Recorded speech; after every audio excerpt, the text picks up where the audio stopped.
Hey everybody, Guilty here, and well, it's been a while since the last proper numbers episode, am I right? Well, enough farting around, let's get into it already. So here we are in NGB Chapter 6 on normal difficulty, where we are introduced to more of the demons Rachel was telling us about. The auburn-skinned shadow, or Kage demons, the scythe-wielding warrior monks, or Sohei, the winged wasps, or Hachi Mushi, the undead Ghuuls, and the chapter boss, Kaseki Kyōryū, the Fossil Dinosaur. Chapter 6 also introduces fiend challenges, or what the Sigma Master Collection calls ambushes. These encounters are optional, so I will present two different numbers when briefing out how many of each enemy I fight. For example, in Chapter 6, not counting the Fiend Challenge, I fought 52 Shadows, 11 Monks, 24 Wasps, and 50 Ghouls. And with the Fiend Challenge, I fought 91 Shadows, 31 Monks, 24 Wasps, and 50 Ghouls. The standard health value for the Shadow Demons is 600 points, considering every single one of them spawned at that value. The standard health pool for the Monks is 1,000 points. Excluding the Fiend Challenge, 9 or 81% spawned at 1,000, and 2 spawned with 1,400. Including the Fiend Challenge, 15 or 48% spawned at 1,000, 2 spawned with 1,400, 2 spawned at 1,200, and another 2 spawned with 800. The standard health value for the Wasps is 400 points. 18 or 75% spawned at 400 points, and 6 spawned with 560 points.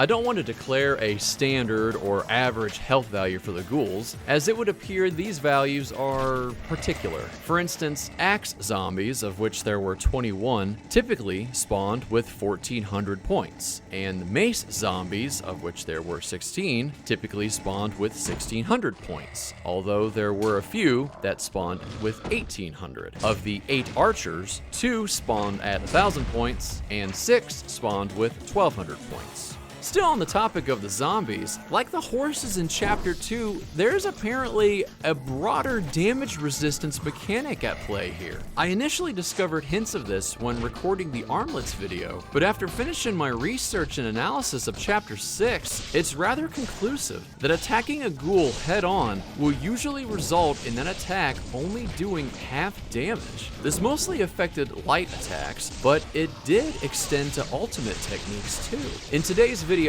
these resisted attacks will be marked with blue numerals. I released the Vigorian Flail Showcase video a few days ago because I acquire and max them out in this chapter, and of course, I found out something brand new and incredibly insane. The flails have a damage multiplier, not an unrestricted multiplier, mind you. This multiplier only affects ultimate techniques, and so far, only affects the Ghouls and the Wasps. The flail's ultimate technique, Gathering Clouds, hits 11 times for 1,680 total damage at level 1 and 2,520 damage at level 2. The opening strike is never multiplied, though Ghouls can resist it, but each subsequent hit is inexplicably multiplied by 2.5, elevating the damage per hit from 80 to 200 or 120 to 300. What's more, if the Ghoul is somehow able to resist those hits too, the resistance calculation is taken after the multiplier is applied. So worst case scenario, Ryu will still do more damage, if only slightly, than he would against a traditional enemy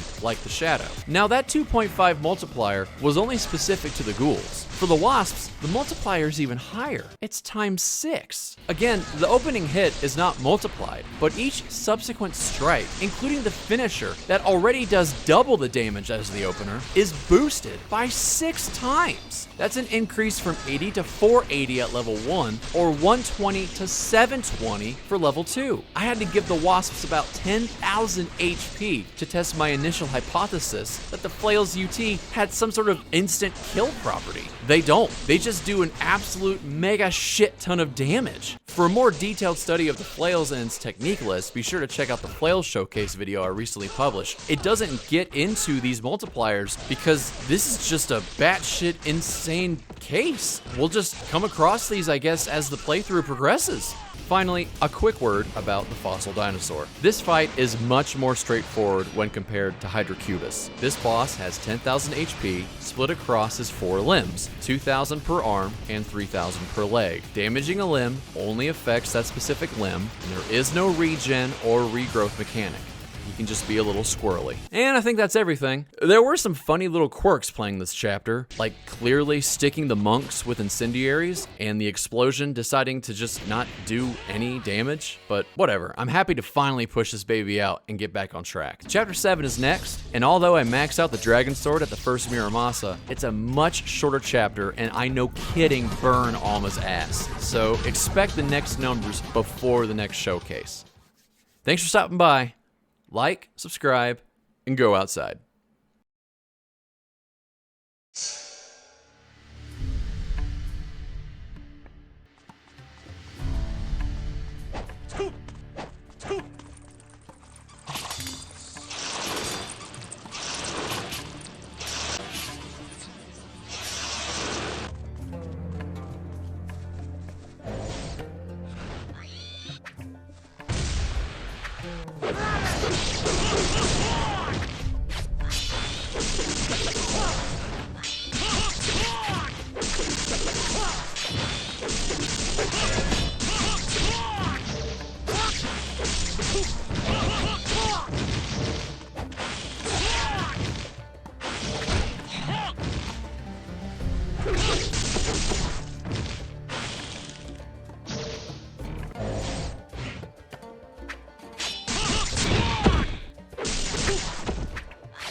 Wait, what?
Okay, but why though?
Things are about to get, damn it!